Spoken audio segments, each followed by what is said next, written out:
புதுச்சேரி வைட்டவுன்ல என்னெல்லாம் இருக்கு? இதெல்லாம் மிஸ் பண்ணாதீங்க.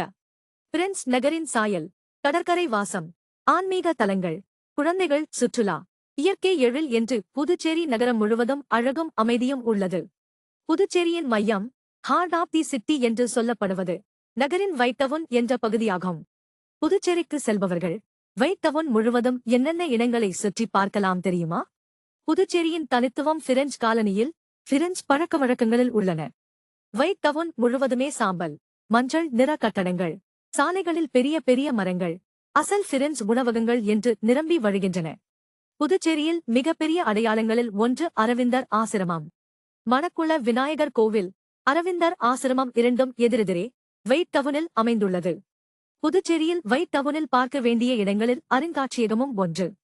அரவிந்தர் ஆசிரமத்துக்கு எதிரே குழந்தைகள் முதல் பெரியவர்கள் வரை நேரம் செலவிட, விளையாட அழகான பாரதி பூங்கா உள்ளது.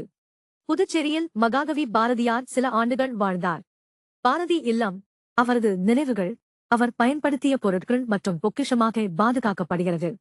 புதுச்சேரியின் மிகப்பெரிய பூங்காக்களில் ஒன்று பொட்டானிக்கல் பூங்கா. பல மணி நேரம் செலவிடலாம். குழந்தைகளுக்கு ஏற்ற விளையாட்டுகளும் உள்ளன. வைட்டவுனின் அடையாளமாக புதுச்சேரியில் இருக்கும் இன்னொரு ரம்மியமான இடம் ராக் பீச். காலை, மாலை என்று கடற்கரையோரம் வாக்கிங் செல்வதே அழகான அனுபவமாக இருக்கும்.